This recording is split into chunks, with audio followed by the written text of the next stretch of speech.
Halo guys, Nelson di sini dan kali ini aku akan membahas iPhone 13 atau ada yang bilang juga iPhone 12s yang akan keluar di akhir tahun 2021 ini.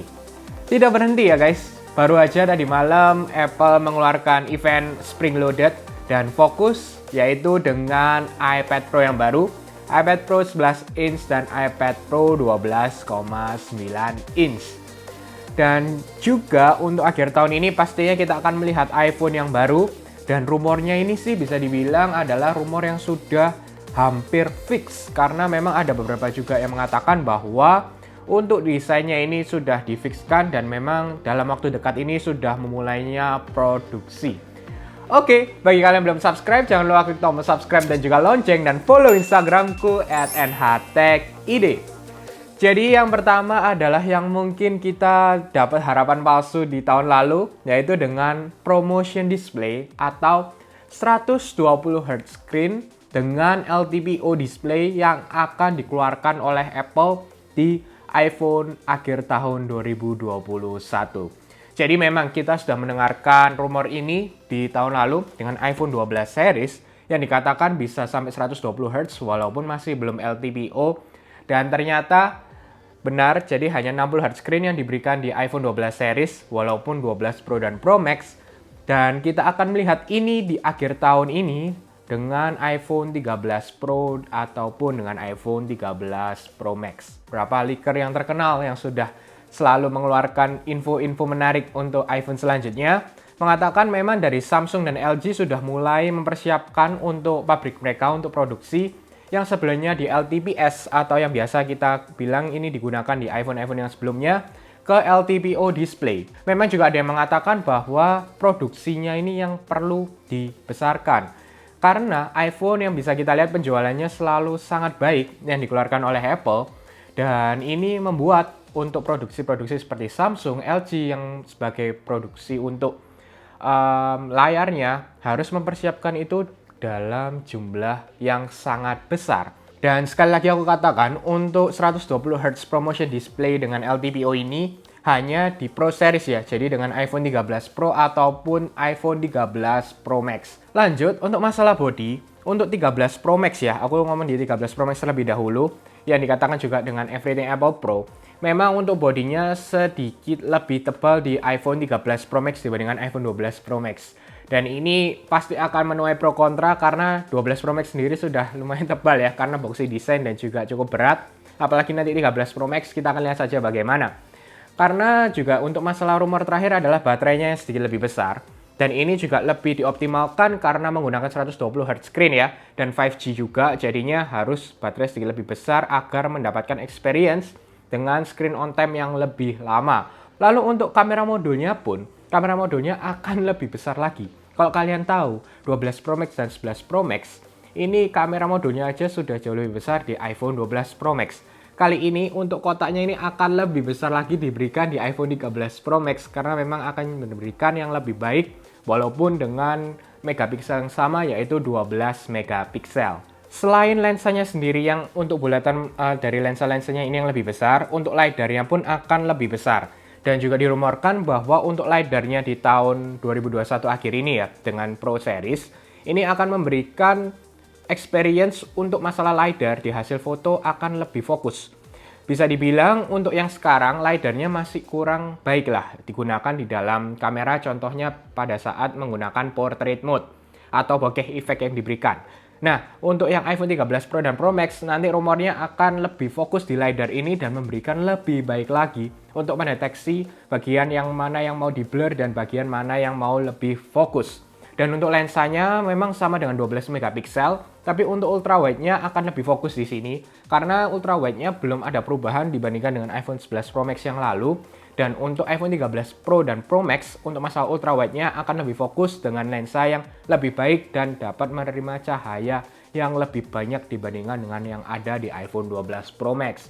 Dan memang untuk ultrawide mungkin ini akan juga diimprove di iPhone 13 dan 13 mini yang kameranya hanya dua, yaitu dengan kamera utama dan juga untuk ultrawide-nya. Untuk iPhone 13 Pro dan Pro Max rumornya akan sejajar dengan frame lensanya. Jadi tidak akan ada lensa yang lebih tinggi atau kaca yang di sini lebih tinggi dibandingkan dengan frame lensa yang diberikan di iPhone 13 Pro ataupun Pro Max. Dan ini mungkin juga akan dimaksimalkan juga dengan iPhone 13 dan 13 mini. Sensor shift kan sementara ada di iPhone 12 Pro Max saja.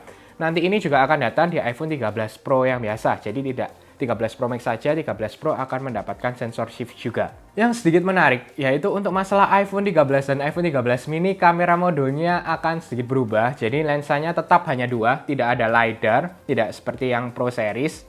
Tapi ini kameranya agak aneh sih, karena jadi diagonal. Nanti kita akan lihat sih bagaimana Apple mengemas ini dalam launchingnya nanti di bulan September. Kenapa mereka harus membuat lensa ini diagonal? Mungkin ada beberapa hal tertentu yang sebagai pertimbangan agar hasil foto atau video menjadi lebih baik. Dan lanjut, untuk masalah button-buttonnya, ini tidak hanya 13 Pro dan Pro Max, untuk 13 dan 13 mini sedikit berubah. Untuk masalah power button, yang power button di sebelah kanan, jadi nanti ini akan sedikit turun. Lalu untuk yang seri millimeter wave akan sedikit lebih tebal di bagian bawah kanannya. Lalu untuk yang bagian kiri, untuk masalah button untuk silent mode dan juga volume up dan volume down akan naik sedikit lebih atas dibandingkan yang ada di iPhone 12 series yang sekarang. Lalu juga dengan untuk masalah SIM card tray juga ikut agak naik di iPhone 13 series. Jadi yang bisa kita simpulkan juga bahwa untuk casingnya kemungkinan besar tidak akan bisa digunakan di iPhone 13 series ya. Jadi kalau kalian sudah punya 12 mini, 12 Pro, 12 Pro Max, harus membeli casing baru untuk digunakan di iPhone 13 series jika nanti kalian ganti ke iPhone yang baru. Lalu yang mungkin ditunggu-tunggu adalah masalah notch-nya. Kalau notch-nya yang sekarang ini kan cukup besar dan ini tidak berubah sejak iPhone X atau iPhone 10 ya. Dan ini bisa dibilang sangat pasti, atau kita bisa bilang 90% lah kemungkinan notch-nya ini akan mengecil. Ini juga sudah kita dengar sebelumnya, yang pertama dipublish oleh John Prosser di tahun lalu sebenarnya untuk iPhone 12 series, tapi ternyata tidak terjadi.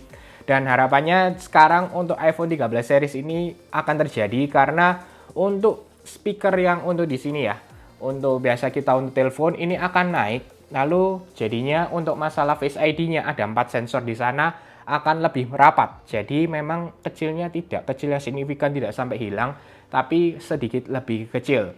Jadi untuk masalah Face ID tetap akan diberikan yang terbaik dengan lebih sempit notch-nya, jadi sedikit lebih kecil lah, lebih dapat tampilan baru, bukan feel baru, tampilannya aja yang baru ya, karena notch-nya sedikit lebih kecil. Dan nanti ada speaker di atasnya ini akan naik ke atas. Lalu untuk masalah fingerprint, semakin kesini, semakin tidak ada info lagi untuk masalah fingerprint in display. Aku sih merasa untuk Apple tidak akan memberikan Touch ID kembali, karena memang untuk Face ID-nya ini sudah sangat baik. Walaupun sekarang dengan masker, nanti dengan iOS 14.5, kalau kalian menggunakan Apple Watch seri 3 ke atas, bisa membuka walaupun masih menggunakan masker. Jadi kita akan lihat sih nanti akan lebih dekatnya dengan bulan September, mungkin apabila Apple bisa memberikan Touch ID dan sangat baik, itu juga akan menarik sih ya. Aku tidak sabar juga melihat bagaimana apakah fingerprint in display ini benar-benar datang ke iPhone 13 series atau tidak. Lanjut untuk masalah chipset, pastinya setiap tahun akan memberikan hal yang baru lagi, yaitu dengan A15. Dan rumornya sih dengan 5 nanometer plus, jadi memberikan yang terbaik juga dengan power efisiensi yang jauh lebih baik dibandingkan dengan 5 nanometer yang biasa. Aku juga nggak sabar bagaimana mereka untuk memaksimalkan dari chipset, lalu dengan LTPO display, baterai, dan juga 120 Hz screen LTPO display yang diberikan di iPhone 13 Pro ataupun iPhone 13 Pro Max. Dan untuk iPhone 13 mini mungkin baterainya akan jauh lebih baik karena baterainya sih lebih besar pastinya ya. Di rumor terakhir oleh Michiko juga. Dan dengan A15 harusnya power efisiensinya jauh lebih bagus juga. Screen on time akan sedikit lebih lama dibandingkan iPhone 12 mini. Karena beberapa juga ada yang komplain dengan masalah baterai yang tidak terlalu bagus untuk beberapa orang. Jadi otomatis iPhone 13 mini akan memberikan yang lebih baik. Dan itu adalah waktu terakhir kalian bisa membeli iPhone dengan bodi yang kecil tapi mendapatkan flagship semua dalam chipset, layar, dan juga bodi. Jadi kalau kalian benar-benar mau menunggu nih, kalau misalnya belum beli iPhone 12 mini, tunggu aja tahun depan atau maksudnya tahun ini dengan iPhone yang baru. Ya, waktu terakhir yang kalian bisa beli adalah iPhone 13 mini. Lalu untuk 2022 dan 2023 nih, Ini sedikit ada info aja dari Ming Chi Kuo. Jadi mungkin setelah tahun depan akan mulainya Apple lepas dari 12 megapiksel ke 48 megapiksel. Dan memungkinkan untuk iPhone yang terbaru di tahun depan akan bisa mengambil video 8K. Dan kita akan lihat bagaimana Apple yang bisa kita bilang juga adalah raja untuk masalah video di smartphone. Bagaimana mereka mengemas dengan sangat baik untuk 8K video recording di iPhone selanjutnya yang akan datang di tahun depan. Lalu 2 tahun lagi nih, di 2023, rencananya akan tidak ada notch, tapi tetap ada Face ID. Yes, jadi nanti Face ID-nya akan ada di belakang layar. Nanti kita akan lihat saja nih bagaimana. Dan ini adalah mimpi Jony Ive yang ingin memberikan untuk iPhone tidak ada gangguan sama sekali atau tidak ada halangan seperti notch dan juga punch hole display yang ada sekarang ini. Tapi apakah itu sudah menjadi hal yang penting nanti saat 2 tahun lagi? Karena mungkin ya untuk Android, untuk tahun lalu aja sudah mulai keluar dengan CTE yang Axon 25G, tapi masih kurang baik dan feelingku pribadi tahun ini, akhir tahun, ataupun nanti awal tahun depan, banyak sekali akan ada kamera di belakang layar. Dan apa sih untuk teknologi-teknologi yang bisa datang dalam waktu dekat ini, dan khususnya untuk menghilangkan notch, punch hole display yang ada di depan layar smartphone kita. Oke, itu aja untuk NH News ketiga ya kali ini, dan itu semua sudah aku kemas dengan baik. Semoga kalian bisa mendapatkan info ini yang berguna dan bisa kalian schedule nih kira-kira kapan sih beli HP yang baru khususnya iPhone yang akan datang di akhir tahun 2021 ataupun mungkin mau menunggu lagi di 2022, ataupun juga kalian tetap ya sudahlah beli dengan iPhone 12 series yang ada sekarang ini. Oke, semoga kalian suka dengan video ini. Jangan lupa untuk share, like, subscribe, dan sampai ketemu di video selanjutnya.